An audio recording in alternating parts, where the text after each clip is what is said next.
Hello everybody. So আজকে আমাদের discussion class 10 এর স্টুডেন্টদের সাথে বেসিক্যালি এবং তাদের প্যারেন্টসদের সাথে অবশ্যই। এবং সেটা কি নিয়ে সেটা ক্লাস 10তে যারা পড়ো তারা সুপনিট সম্বন্ধে অনেকেরই অনেক কোয়ারি আসছে, তো সেগুলোকে অনেকটা ক্ল্যারিফাই করার জন্য সবার সাথে আমি কথা বলে উঠতে পারি না, তো আমার তরফ থেকে ক্ল্যারিফাই করার জন্য একদম অনেস্ট ওপিনিয়ন দেওয়ার জন্য আমি আজকে আমাদের সুপনিটসের নিট এবং যেই ক্লাস কিভাবে হয় তার কি মেথডোলজি পুরো বিষয়টা আলোচনা করে দেবো। তো তাতে অনেকেরই ক্লিয়ার হয়ে যাবে সব কিছু। সো প্রথমেই বলে রাখি আমাদের 1 নম্বর পয়েন্ট, সেটা হলো 25:1 স্টুডেন্ট টু টিচার রেশিও। অনেক কোচিং সংস্থা আছে যারা 100 জন, 150 জন, 200 জনকে একসাথে পড়ায়, যেটা আমরা কখনোই করি না।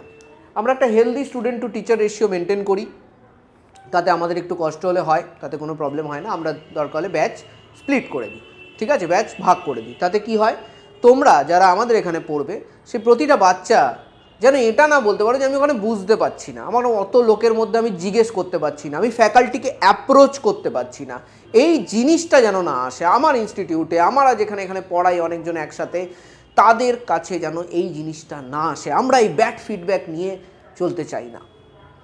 আমরা চাই আমার এখানে যে কজন স্টুডেন্ট আসবে তারা যেন বুঝতে পারে, আমি যেন আমার তরফ থেকে, আমার টিচাররা যেন তাদের তরফ থেকে যে হার্ডওয়ার্কটা করছে সেই হার্ডওয়ার্কটা যেন স্টুডেন্টদের কাছে পৌঁছয়। এবং সেটা পৌঁছতে গেলে 150 জনকে, 100 জনকে একটা ক্লাসে বসিয়ে তো ক্লাস নেওয়া যাবে না, কারণ সেটা যদি নেওয়া হয় তাহলে কিন্তু তোমার বাচ্চার হবে না, তাহলে আমার বাচ্চার কিন্তু হবে না, যাদেরকে আমি পড়াবো তাদের কিন্তু হবে না, কাজের কাজ হবে না, ঠিক আছে। যতই আমি বলি ডাউট থাকলে তুমি ডাউট সেশনে আসবে, এটা আসবে ওটা আসবে, মেন ক্লাস কখনোই ডাউট ক্লাস দিয়ে রিপ্লেস করা যায় না। নিট এবং জেইর কেসে তো অবশ্যই যায় না, নিট এবং জেইর কেসে কখনো যায় না, মেন ক্লাস ঠিকভাবে করতে হবে। তো আশা করি এই বিষয়টা আমি ক্লিয়ার করতে পেরেছি। সব প্যারেন্টসদের বলবো এই জিনিসটা অবশ্যই মাথায় রাখবেন। আপনি যেখানেই আপনার ছেলে মেয়েকে ভর্তি করুন, সুপনিটসে করুন, অন্য কোনো কোচিং সেন্টারে করুন, এই জিনিসটা মাথায় রেখে আপনি ভর্তি করবেন, ঠিক আছে। আপনার বাচ্চাকে আপনার থেকে বেশি আর কেউ কিন্তু চেনে না, ঠিক? আচ্ছা, এগোই তাহলে। আমরা কি দিতে পারি? We give expert faculty. সুপনিট সম্বন্ধে যারা জানেন তারা খোঁজ নিয়ে দেখতে পারেন যে প্রতিটা সাবজেক্টে আমরা এক্সপার্ট ফ্যাকাল্টিজ দিই, যারা আপনাদের স্টুডেন্টদের যে পরীক্ষাগুলোর জন্য বসছে তার জন্য এক্সপিরিয়েন্সড, এক নম্বর তো এক্সপিরিয়েন্স তো আছেই, ডেফিনেটলি আছে, ঠিক আছে। শুধু এক্সপিরিয়েন্স হলেই হয় না, হতে পারে একটা জিনিসে আমার 10 বছরের এক্সপিরিয়েন্স, কিন্তু 10 বছর ধরে আমি কিছু করিইনি। How can we relate this? সব প্যারেন্টসরা ডেফিনেটলি শিক্ষকতার সাথে যুক্ত নেই, ডেফিনেটলি নেই, ঠিক, কিন্তু কোনো না কোনো কাজের সাথে তো যুক্ত। কোনো একটা অফিসে ধরুন আছেন, এরকম তো থাকবে যে একজন এমপ্লয়ি, আরও অন্য এমপ্লয়ি আছে, একজন এমপ্লয়ি রেগুলার বেসিসে প্রচণ্ড কাজ করে, আর একজন এইভাবেই 10 বছর চালিয়ে গেল। এক্সপিরিয়েন্স তো দুজনেরই 10 ইয়ার্স, কিন্তু সত্যি কি দুটো পার্সন কি কম্পেয়ারেবল? না, এক্স্যাক্টলি এটাকেই আমরা এক্সপার্ট বলি, এটাকেই আমরা এক্সপার্ট বলি। যে টিচাররা অল দ্য টাইম, সুপনিটসের টিচারদের হার্ডওয়ার্কিং নেচার সম্বন্ধে কেউ কিছু বলতে পারবেন না, এটা আমার গ্যারেন্টি। অল দ্য টাইম স্টুডেন্টদের পিছনে লেগে পড়ে থেকে, হ্যাঁ এই কথাটাই আমরা নিজেদের মধ্যে আলোচনা করি, লেগে পড়ে থাকতে হবে, তবে গিয়ে রেজাল্ট আসবে। কারণ আজকের দিনে প্রচুর ডিস্ট্র্যাকশান, লেগে পড়ে না থাকলে কিন্তু রেজাল্ট আসবে না, ঠিক। নেক্সট, এটা একটা খুব ইম্পর্ট্যান্ট পয়েন্ট অনেক সময় আসে আমাদের কাছে, যে আপনাদের কি স্টাডি ম্যাটেরিয়াল আছে? আমাদের স্টাডি ম্যাটেরিয়াল নিয়ে আমাদের টপ ক্লাস স্টাডি ম্যাটেরিয়াল আছে, টপ ক্লাস স্টাডি ম্যাটেরিয়াল আছে আমাদের।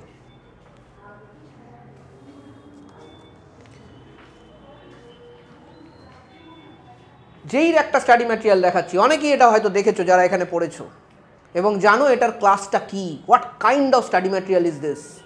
আমি যেই কেসে বললাম এটা যেই ম্যাটেরিয়ালটা এখানে ছিল তাই দেখাচ্ছি, ঠিক। নিট এবং জেইর জন্য ডিফারেন্ট স্টাডি ম্যাটেরিয়াল কমপ্লিটলি, এবং top class study material. Study ম্যাটেরিয়ালে যদি কমপ্লিট করতে পারো, র্যাঙ্ক আসছে তো আসছেই, কেউ আটকাতে পারবে না। Our study materials are more than enough for the examinations we are teaching. আমরা যে যে পরীক্ষাগুলোর জন্য পড়াচ্ছি তার জন্য কিন্তু আমাদের স্টাডি ম্যাটেরিয়াল মোর than enough, top class study materials. বারংবার বলছি, সব ধরনের কোশ্চেন, কঠিন কোশ্চেন যার সঙ্গে লড়াই করতে হবে আমাদের সাথে কিন্তু সেটা সবসময়তে স্টাডি ম্যাটেরিয়াল রয়েছে, যাদের সাথে লড়াই করে জিতে আমরা র্যাঙ্ক নিয়ে বের করে আনব। সিম্পলিফাইড সিস্টেম, সিম্পলিফাইড সিস্টেম মানে কোনো হাইফাই কিছু নেই ভাই। বাচ্চা ক্লাস করবে, বাচ্চা রেগুলার বেসিসে পরীক্ষা দেবে, বাচ্চা রগড়াবে, ব্যাস এইটুকুই সিস্টেম, আর কিছু না। We have a very simplified system. Regular JEE and NEET প্যাটার্নের মক টেস্ট হয় এখানে, একদম। অনেকের প্রশ্ন থাকে আপনাদের কি এখানে রেগুলার জেই প্যাটার্নে মক টেস্ট হয়? হ্যাঁ, একদম জেই প্যাটার্নে মক টেস্ট হয়, নিট প্যাটার্নে মক টেস্ট হয় এবং রেগুলার বেসিসে হয়। শুধু মক টেস্ট না, সাথে ক্লাস টেস্টও হয়, ক্লাস প্র্যাকটিস টেস্টও হয়। কন্টিনিউয়াস বেসিসে এটা চলতে থাকে, 2 বছর ধরে চলে। নেক্সট যাচ্ছি, ডাউট ক্লিয়ারিং সিস্টেম। একদম সিম্পল ডাউট ক্লিয়ারিং সিস্টেম আমাদের। বাচ্চার যাবতীয় যা ডাউট মোর অরলেস আমাদের ক্লাসেই সলভ হয়ে যায়, because we maintain a student teacher ratio 25:1। More অরলেস doubt কিন্তু ক্লিয়ার হয়েই যায়।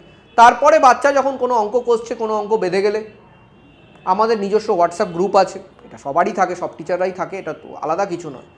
আমরা যে কোশ্চেনগুলো বাচ্চারা দেয়, যেগুলো হোয়াটসঅ্যাপে করে দেওয়া সম্ভব সেগুলো আমরা হোয়াটসঅ্যাপেই করে দিই। যেগুলো হোয়াটসঅ্যাপে করা সম্ভব না, মানে আমি করে দিলাম হোয়াটসঅ্যাপে, বাচ্চা বুঝবে না, এরকমও তো কিছু ডাউট থাকে, সেটা তারপরের দিন ক্লাসে সলভ হয়ে যায়। So again it's a very simplified system, hi fi কিচ্ছু নেই। আমি তোমাকে একটা সলিউশন দিয়ে দিলাম, যদি কোনো বাচ্চা আমার কথা শুনছো, কোনো যদি ক্লাস 10-এর ছেলে শুনছো কিংবা মেয়ে শুনছো, আমি তোমাকে একটা সলিউশন দিয়ে দিলাম, সলিউশনই বুঝতে পারলে না, তাহলে কী লাভ? কিন্তু আমি যখন তোমার সামনে বসে তোমাকে সলিউশনটা করে দেব, তখন তুমি বুঝতে পারবে।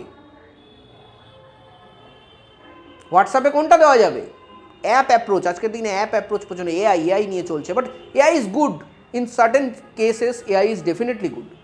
বাট একটা টিপিক্যাল ক্রিটিক্যাল প্রবলেম যার কনসেপ্টটা তোমাকে বোঝাতে হবে, ওটার জন্য কিন্তু কাউকে তোমার সামনে বসে বোঝাতে হবে।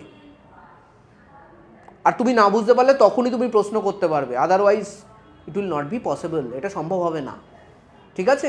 সো ডাউট ক্লিয়ারিং সিস্টেম একটাতে হোয়াটসঅ্যাপে তোমরা ডাউট দিলে সেটা রিপ্লাই তো পেয়েই যাবে, যেটা ইজি, যেগুলো হয় একদম সিম্পল হয়ে যায়। বাট যেগুলো ধরো একটুখানি অঙ্ক আছে, বড় করে করতে হবে, সেগুলো কিন্তু আমরা ক্লাসেই ডাউটগুলোকে ক্লিয়ার করে দিই। হয়ে গেল। Approachable faculties. যখন তুমি 25 জনের মধ্যে বসে একটা ফ্যাকাল্টির কাছে পড়বে, বাচ্চাদের বলছি এটা ভালো করে ভাববে, তখন কি হবে? তখন তোমার সাথে ফ্যাকাল্টির যে রিলেশনশিপ তৈরি হবে, সেটা কখনো 150 জনের মধ্যে পড়লে ফ্যাকাল্টির সাথে সেই রিলেশনশিপ তৈরি হওয়া সম্ভব না। এটা ভেবে দেখো, তুমি জাস্ট ভেবে দেখো, একটা ক্লাসে আমার সামনে 100 জন বসে আছে, আমি তো নেতা হয়ে গেছি, বিশাল বড় নেতা, তখন নেতা হতা যাই বলো না কেন, ঠিক আছে? সো আমার সাথে প্রতিটা বাচ্চার আই কানেকশান হওয়াই পসিবল হবে না। আমাদের এই স্টুডেন্ট টিচার রেশিওটাও মেনটেন করা হয় এই আই কানেকশানটাকে মাথায় রেখেই, যে টিচার যেন একটা আই কানেকশান সবার সাথে কন্টিনিউয়াস বেসিসে করতে পারে। আদারওয়াইজ তো বুঝতেই পারবো না তুমি আমার কথা বুঝতে পারছো কি না। আদারওয়াইজ এখনই তুমি যদি আমার সামনে থাকো, তাহলে আমি তোমার চোখ দেখে বলে দেবো আমি যেটা বলছি সেটা তুমি বুঝতে পারছো কি পারছো না। এটাও আমাদের একটা কোয়ালিটি, যেটা আমরা কন্টিনিউয়াস ইমপ্রুভ করছি। Next, hard working culture. সুপনিটসে তোমরা পাবে একটা hard working culture, disciplined culture, যেটা ছাড়া কম্পিটিটিভ এক্সামিনেশন ক্লিয়ার করা কোনো দিন সম্ভব না। ঠিক আছে? সো এটা একটা ইউএসপি বলতে পারো আমাদের, বিশেষত যারা ধরো অ্যাভারেজ ছেলে মেয়ে, তাদের জন্য এটা তো খুবই দরকার। ঠিক আছে? তাছাড়া তুমি বোর্ডের সাপোর্ট আন্ডার ওয়ান রুপ পেয়ে যাবে। তোমার বোর্ডের কোনো প্রবলেম হলো, স্যার আমাকে বোর্ডটা একটু দেখিয়ে দিতে হবে, আমাদের কাছে কিন্তু সেই সিস্টেম অ্যাভেলেবেল আছে। তোমাকে বোর্ডের সাপোর্ট, বোর্ডের জন্য স্পেশালাইজড ক্লাসেস, সেটা অ্যাভেলেবেল আছে, কোনো প্রবলেম নেই। That will also be taken care. ঠিক? Next, another very important thing, that is called workshops. সুপ্রিটসে প্রচুর ওয়ার্কশপ হয়, অনেকেই শুনেছো সুপ্রিটসে ওয়ার্কশপ হয়। ওয়ার্কশপ জিনিসটা কী? ওয়ার্কশপ জিনিসটা কী একটুখানি আইডিয়া করে বলে দিই। আমরা একটা কোশ্চেনের শিট ওয়ার্ক বানাই, যে কোশ্চেনের শিটটাতে টোটাল চ্যাপ্টারটা, ধরো একটা চ্যাপ্টার ওয়ার্কশপ করবো, টোটাল চ্যাপ্টারটা যত ধরনের কোশ্চেন হয় মোটামুটি একটা জায়গায় করা আছে। তারপরে আমি এবং তোমরা একসাথে ওইখানে ওয়ার্কশপে বসে টানা 4 ঘন্টা, কোনো দিন 3 ঘন্টা, আজকে ওয়ার্কশপ হয়েছে ধরো একটা 4.5 ঘন্টার ওয়ার্কশপ আমরা করেছি আজকে। সো 4.5 ঘন্টার ওয়ার্কশপ, 4.5 ঘন্টা ধরে কন্টিনিউয়াস বেসিসে অঙ্ক করে যাও, একসাথে করতে হয়। 4.5 ঘন্টায়, আজকে আমি যদি কথা বলি, আমরা একটা ওয়ার্কশপ করেছি আজকে, সেটা 4.5 ঘন্টায় আমরা টোটাল 85 প্রবলেমস করেছি, আমি গ্যারান্টি দিয়ে বলে দিতে পারি বাড়িতে বসে ওটা 85 প্রবলেম 4.5 ঘন্টায় তো নামতো না। এই ধরনের ওয়ার্কশপসও কিন্তু সুপনিটসে হামেশাই হয়ে চলেছে। আশা করি আপনাদের অনেকটাই ক্লিয়ার করতে পেরেছি কিভাবে আমরা পড়াশুনোটাকে করাতে চাইছি বাচ্চাদের এবং করাচ্ছি। তো আপনারা ভাবনা চিন্তা করে সবসময় ডিসিশান নেবেন, আমি সেটাই মনে করি।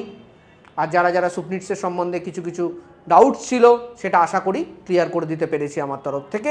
পরবর্তীকালে আরও কিছু যদি নতুন কোয়ারিজ আসে সেই কোয়ারিজগুলোর উপরে বেস করে আমরা ডেফিনেটলি আরও কোয়ারিগুলোকে হ্যান্ডেল করার জন্য একটা ভিডিও বানিয়ে দেবো। ঠিক আছে, থ্যাংক ইউ ভেরি মাচ।